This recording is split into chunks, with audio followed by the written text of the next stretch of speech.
Yo soy Sara Bolaños Muñoz, soy restauradora, encuadernadora, bibliotecaria, activista de los derechos de propiedad intelectual, derechos intelectuales, hago gestión de derechos intelectuales. ¿Qué más te puedo decir? ¿No? Atelieres, siempre escuché la palabra, ¿no? Así como el atelier es el estudio del artista.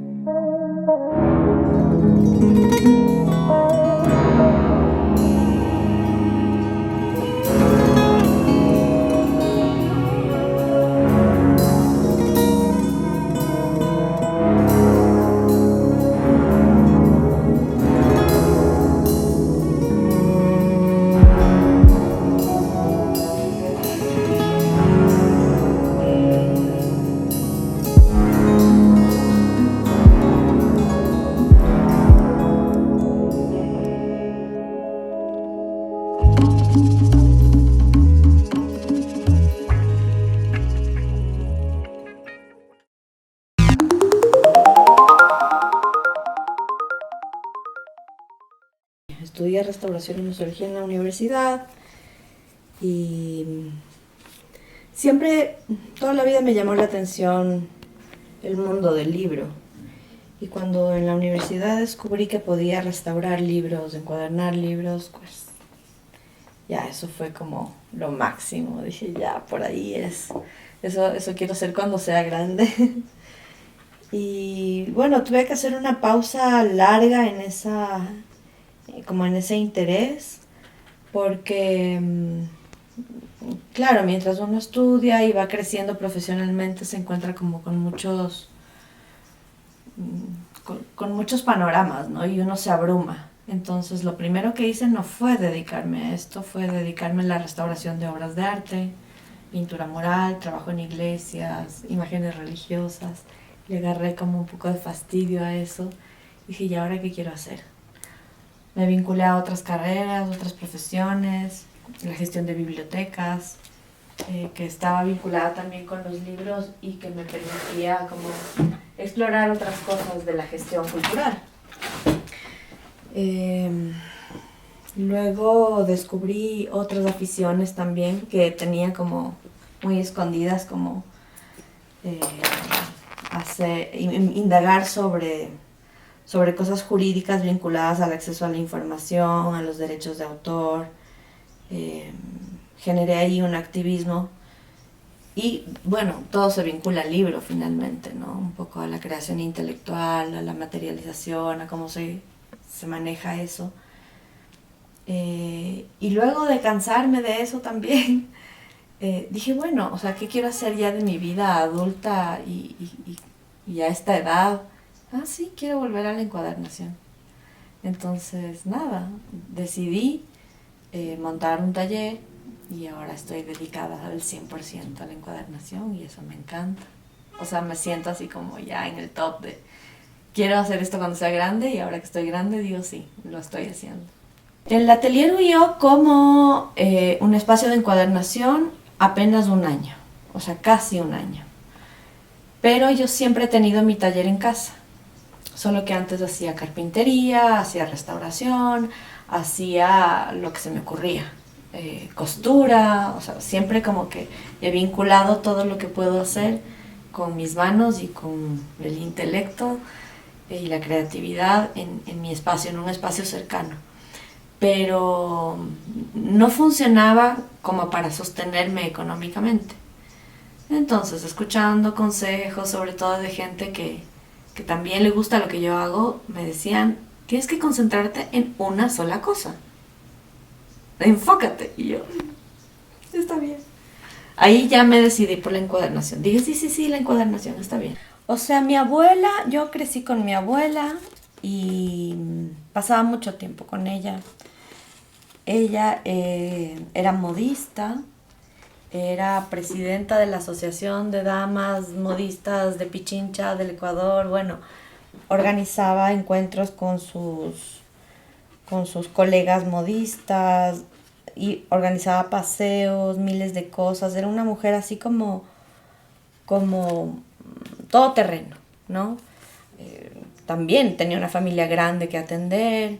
Estaba yo, que era niña, que tenía que estar pendiente de mí. Y yo veía cómo resolvía todos los conflictos que se le iban presentando, los resolvía de una manera súper creativa y súper como sin esperar que alguien más lo haga, ¿no? Entonces, si había que desarmar la radio para volver a escucharla porque algo estaba pasando, ella lo hacía. Si sobraban piezas, bueno, pues ya se oye, no importa. Ese espíritu así como contagioso de arriesgarme a hacer una cosa, de desbaratar una, de crear otra, de no decir no, es que no puedo, sino ver la forma en la que puedo hacerlo, aprender. O sea, eso me quedó como de mi abuela, de tantas cosas que ella hacía, eso. Entonces crecí con eso, crecí en ese ambiente. Entonces, creo que de ahí me viene como esa capacidad de poder crear o entender las ideas de otros también para crear soluciones, ya hablándote desde la encuadernación, ¿no? Como tengo un perfil que hace de todo, así como he aprendido mucho a elaborar proyectos, a ejecutar proyectos, a evaluar proyectos. Entonces, cuando alguien viene con una idea, se me hace muy fácil decirle, ok, enfócate en esto, hagamos esto, ¿qué te parece si hacemos esto y vamos primero por acá y así? Entonces, tengo como esa estructura de proyectar y de como estructurar las cosas, las ideas, de una forma que realmente puedan concretarse. O sea, mi cerebro funciona así. Pero sí me pongo retos, ¿no? Como explorar materiales. Entonces, me cuesta porque me gusta ser como muy precisa. Entonces, si ya encuentro, por ejemplo, un adhesivo que es maravilloso y perfecto para mi trabajo, me caso. O sea, será mi única relación monogámica, así como directa con ese adhesivo, pero no. Me gusta explorar, o sea, y me gusta estar como súper actualizada en herramientas, en materiales, en cosas. Entonces es como, ok, voy a explorar, voy a ver qué pasa si uso esto. Y a veces salen cosas lindísimas y otras veces catastróficas, pero ya sabes que no puedes hacer.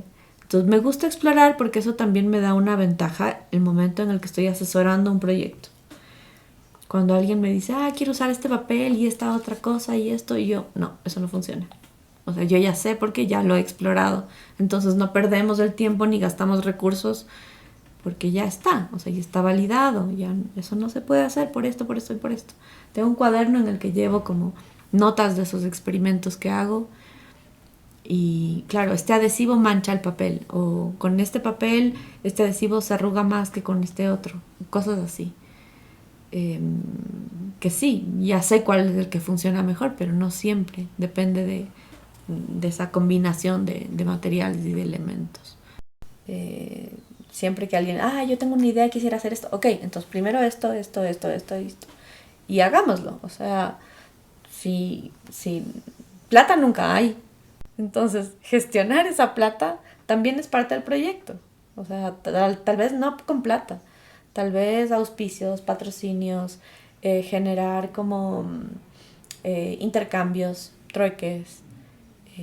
Por mi trabajo tengo una red de contactos muy grande y creo que he logrado generar como una comunidad entre la que nos ayudamos con tiempo, con trabajo, con plata. Cuando hay plata la disfrutamos mucho, pero, perdón, pero no necesariamente.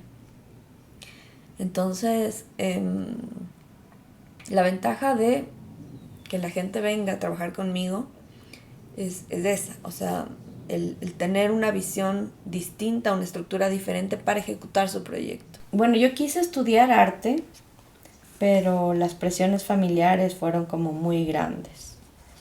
Creo que mi panorama como artista hubiera sido otro. Ahora creo que hago algo de arte. Pero sí, ese fue mi primer impulso. Y bueno, y sí, ha funcionado. Finalmente yo sí he vivido del arte, he logrado sostenerme todos estos años del arte. siempre he estado trabajando en relación a manifestaciones artísticas, ¿no? Desde las artes plásticas, artes visuales, el cine, sí, los libros, la literatura, siempre he estado cerca de ahí. Bueno, el libro de artista es un libro de tiraje limitado, es como una obra seriada, como un grabado, que tiene uno de tantas copias, ¿no? Uno de 50, dos de 50 y así. Eso en función del mercado del arte ayuda y te da como una especie de exclusividad, ¿no? Y por eso está valorado de cierta forma en el mercado del arte. Que también critico que eso lo vuelve un poco elitista, sí, es un poco elitista, ese concepto de exclusividad, lo hace así. Pero es que creo que estamos como siempre tendiendo a masificar absolutamente todo y siento yo que además del libro de artista es una alternativa, contrariamente a esto que te estoy diciendo de la exclusividad, de democratizar un poco más el acceso a ciertas obras de arte. El momento en que yo la transformo en un formato libro o las adapto a un formato libro, puedo hacer que lleguen a más personas. Entonces ahí hay ese juego, ¿no? De ¿qué hago? O sea, ¿es una cosa exclusiva o me estoy abriendo a más personas? ¿O cómo mismo funciona esto del libro de artista? Creo que es una posibilidad para los artistas gráficos de trabajar su obra desde otro punto de vista, que es el lector, que es quien va a tener lo que yo llamo lectura sensorial. No solamente agarrar un libro y leer lo que está en un texto, sino brindarle una experiencia de lectura a través de los sentidos. La textura del papel, el olor del papel, las fragancias con las que yo pueda trabajar un libro, toda la cuestión multimedia y sonora que le puedo cargar al libro de artista con muchos recursos. Ahora hay infinidad de recursos para eso, la realidad aumentada. Y eso no, sí se podría hacer industrialmente, pero también empieza un tema de sostenibilidad ambiental. ¿Para qué voy a hacer yo un tiraje de 1000 libros si mis lectores no llegan ni a 100? ¿No? O sea, mi comunidad no llega a tanto. Solamente poner en mi currículo que hice un libro de un tiraje grandísimo no tiene sentido. Hay escritores y gente que lo hace, sí, es válido para ellos, ¿no? Pero yo quiero que repensemos al libro como esa materialidad, como ese soporte orgánico que sustenta la obra de alguien que está dedicado a que vivas una experiencia. Entonces el libro objeto es un poco eso, sin ser tan... sin irnos al extremo máximo de la exclusividad de la obra, de lo elitista del arte, y tampoco como a masificar los contenidos, sino que lleguen realmente a las personas que quieren consumirlo, ¿no? Trabajar tal vez en varias versiones, la versión digital para compartirla y la versión como material con esta sensorialidad, con esta vivencia experiencial para quien lo lea físicamente, no para quien lo reciba. Creo que por ahí va un poco el concepto del atelier, de lo que el atelier quiere hacer. Con la comunidad más cercana con la que trabajo, que es la gente que hace fanzines, creo que no hay eso que tú llamas como... O sea, no es un sector que esté como muy local, porque el movimiento fancinero es más bien súper ágil, ¿no? O sea, si alguien que hace fanzines en otro país viene, pues viene trayendo sus fanzines, los fanzines de otras personas y vamos intercambiando, y es como una comunidad muy abierta que está más allá del Ecuador, o sea, es como muy regional.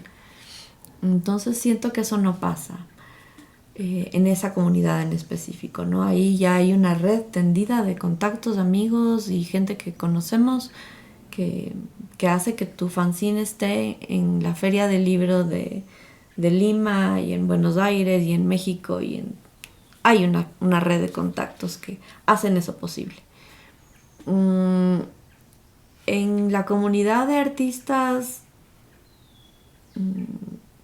más, no sé, más de galería, tal vez esa red es más local, ¿no?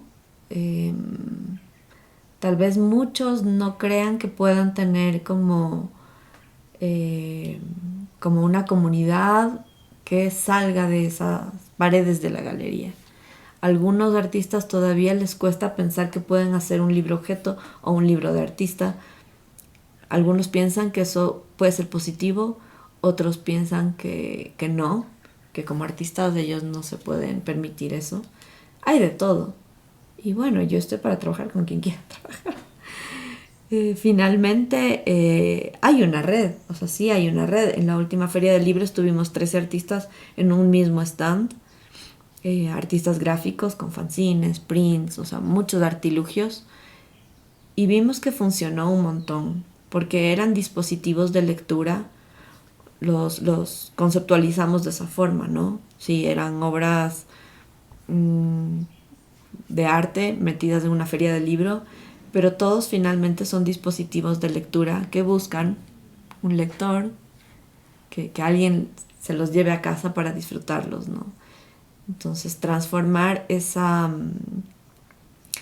capacidad interpretativa hacia los consumidores de ese arte abre las puertas. Entonces, ojalá más artistas se den cuenta toda la posibilidad que hay ahí detrás de una lectura sensorial, ¿no? Y que podamos hacer más libros de objeto y más libros de artista.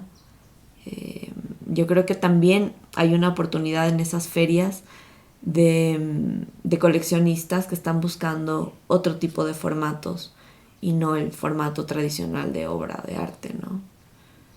Eso también es una ventaja. Tuvimos la visita de un coleccionista de la Biblioteca Pública de Nueva York que compró todo lo que había de fanzines en la feria. Entonces fue así como, wow, es como los cazatalentos que salen en las películas, algo así. Y fue motivante y muy estimulante que ese otro, ¿no? Esté interesado en lo que pasa en Ecuador. O sea, que alguien de tan lejos, porque finalmente la red que tenemos es como muy latinoamericana, pero que haya alguien que se pasea a Latinoamérica comprando fanzines para la Biblioteca Pública de Nueva York, wow, ¿no? O sea, sí hay mercado, sí hay interés. Nosotros ahora como creadores tenemos que proyectarnos hacia eso, porque sí es posible. Que ahora estoy como muy metida en los fotolibros, ¿no? Me encanta esa exploración como muy íntima que uno puede tener con las imágenes, ¿no? Estamos bombardeados de imágenes, pero no nos sentamos un rato o no nos detenemos un momento a interpretar esas imágenes como a profundidad, ¿no? Y a veces te llegan más que las palabras, más que el texto escrito, ¿no? Una imagen te puede impactar y te sobrecoge de una manera que ahí le pones atención, ¿no? Entonces estoy como en esa indagación personal de qué es lo que me llama la atención de la narrativa visual, no solo con la fotografía, también la ilustración, también como estas composiciones de collage que ahora ves como más frecuentemente, ¿no? Esa posibilidad de descomponer un elemento gráfico y crear otra narrativa. En esa exploración, no sé, quiero incluso dedicarme a hacer libros de imágenes que tengan esta narrativa visual. Siento que lo otro ya tiene un mercado, ya tiene una industria, ya está. Ahora me gustaría mucho explorar el libro desde esa parte, ¿no? Desde la narrativa visual.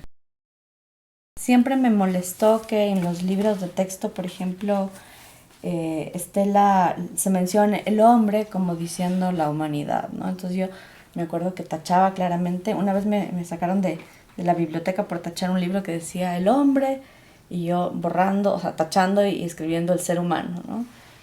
En fin, o sea, creo que eso siempre estuvo como en mí, pero nunca hice esa lucha como las mujeres, no, porque yo en mí misma no lo siento. Sí, mis pronombres pueden ser femeninos, pero no me siento ese ella o ese él o eso, no. Soy una persona y así quiero vivir y así quiero relacionarme con todo el mundo.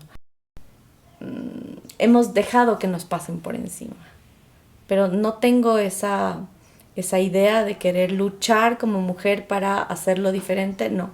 Yo quiero caminar desde un proceso súper equitativo, sin ninguna distinción, ni de orientación sexual, ni de identidad de género, porque ahí hay unas fluideces y hay unas diversidades que no podemos entender, ni siquiera quienes estamos dentro de esa comunidad. Entonces es como, no quiero estar en ese espacio. Claro, porque la clasificación además hace como que genera una pirámide, ¿no? Entonces estarían los hombres cis, las mujeres cis, y luego estarían las disidencias que también están como... Y para nada es así, todos somos seres humanos, o sea, y a eso creo yo que deberíamos caminar, o sea, dejar de hacer la diferencia. Entiendo que para los procesos personales de muchas personas es importante hacer diferencia, visibilizarse como mujeres empoderadas, pero no estoy yo ahí. No lo estoy. Y lo respeto mucho, los acompaño, o sea, acompaño a estas personas que están en ese camino. Y yo pienso que se supera eliminando todas esas etiquetas que puedan generarse, ¿no? Porque además son fluidas, o sea, un día estoy aquí, otro día estoy más acá, y todo está bien, o sea, todo es correcto y todo debería fluir como de una forma más natural, ¿no? Como más orgánica. A mí me urgía ser mamá joven. También eso, ahora analizo que fue un poco de rebeldía, ¿no? Que primero realízate en la vida y luego tienes que ser mamá. Y yo no, yo puedo hacerlo siendo mamá. O sea, les voy a demostrar que sí se puede. Entonces quise ser mamá joven y lo fui.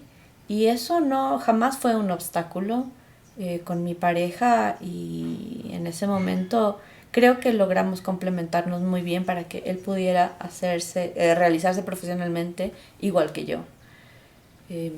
Teníamos como un espíritu de, sí, vamos a hacerlo juntos, ¿no? Porque es una cosa de a dos. Eso ayudó mucho, creo que eso fue un privilegio, la verdad, poder tener ese apoyo, porque yo quería criar a mis hijas. No quería tener una bebé para que alguien más la cuidara, y no. Quería tener esa experiencia siendo una mujer joven. Porque entendía que luego vienen los años y ya no tienes la misma energía, pero sí tienes energía para seguir trabajando y seguir haciendo cosas creativas. Entonces nunca fue como una pausa, más bien con ellas fui más activa. Los primeros años tal vez no, porque demanda mucho tiempo estar con las hijas y en ese proceso de crianza, ¿no? De crianza súper responsable. Pero luego, claro, desde hacer juguetes a inventarse cosas, o sea, siempre está ahí la parte creativa. Ay, para empezar mi día, que la alarma me despierte. A veces me quedo trabajando hasta muy tarde, entonces si no es con alarma, a veces no me despierto. Y luego café, o sea, sí. Primero desayuno, me he obligado a mejorar mi alimentación. Entonces desayuno, yogur, cereal, fruta. Pero luego el café, no, tengo que tomar café, así es que cafecito. Uh-huh. Escucho, extrañamente ahora escucho de todo. Antes era como muy de rock y eso, pero con mis hijas he aprendido a descubrir otro tipo de música y me encanta estar como súper actualizada en eso. Entonces sí, oigo de todo. No me acuerdo qué libro fue lo que me dio, pero me llevó a otros libros sobre anarquía y estas cosas. Entonces desde muy chica fui como explorando. No entendía el concepto cuando era muy pequeña todavía, pero me gustaba la idea del apoyo mutuo, de vivir como en comunidad, en cooperación, como wow, qué bonito esto, porque yo no veía que eso pasaba en la vida cotidiana. Buscar esa horizontalidad en absolutamente todo, en el tiempo y en el espacio en el que esté, sin ninguna, o sea, con todo el ánimo más bien de crecer colectivamente, como en comunidad. Eso ha sido como mi hilo conductor siempre. Y eso espero que pueda seguir haciéndolo, porque hasta ahora ha funcionado bien, creo. Otros podrán decir sí o no, pero es mi sentir que sí he logrado ser coherente con lo que pienso y con lo que hago. Uh-huh.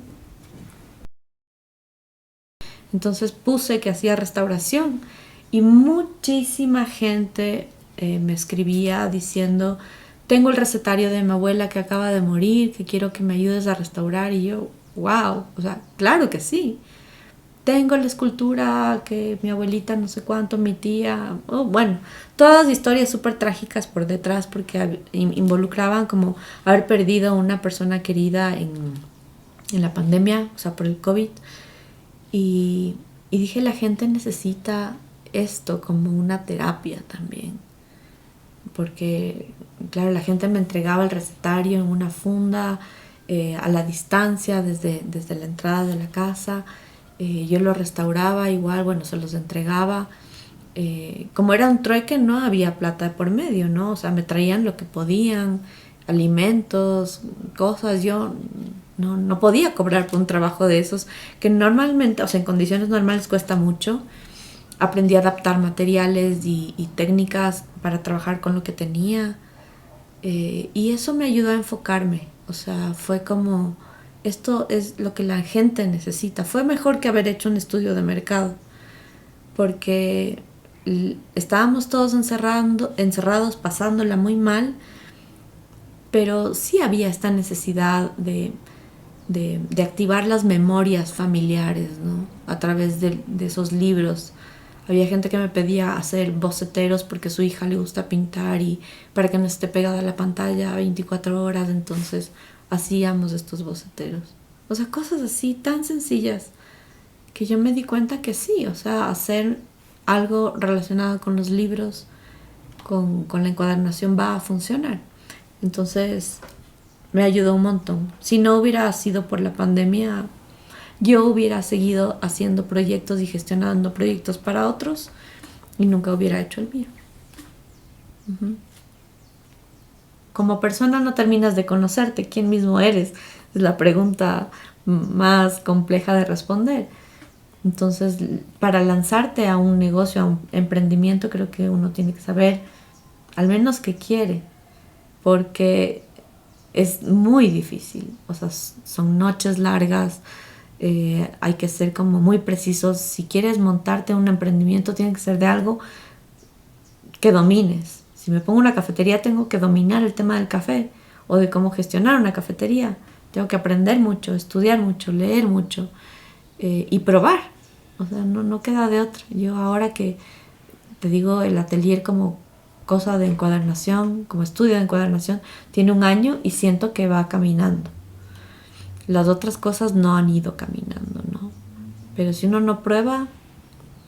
Y también he tenido como la oportunidad de probar y de correr esos riesgos, porque tuve muchos otros trabajos que en algún momento me sostuvieron y pude invertir en ciertas máquinas. Si tuviera que invertir desde cero para montar un taller como estos, creo que no podría. Si no te endeudas, si no haces un préstamo, creo que es difícil.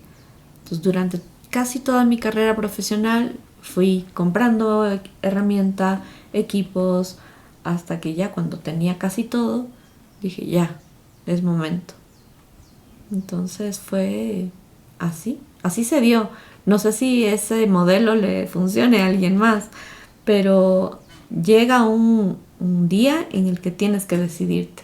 O sea, ya, hoy empiezo mi asunto y lo voy a hacer. Y con mucho esfuerzo se puede. Es muy difícil mantenerse. Creo que necesitas de una red de apoyo emocional, sobre todo, que te dé ánimos, ¿no? Y que te diga, sí, lo que estás haciendo está bien, eso hace falta mucho. Lo he visto en otras amigas, amigos, en personas que quieren lanzarse como la opción de carrera artística y no lo hacen. Y claro, hay mucho en juego, ¿no? Familias que sostener, procesos que seguir, pero sí, hay que decidirse y lanzarse un poco, pero planificando así como bien las cosas para que si te caes, no te caigas muy duro.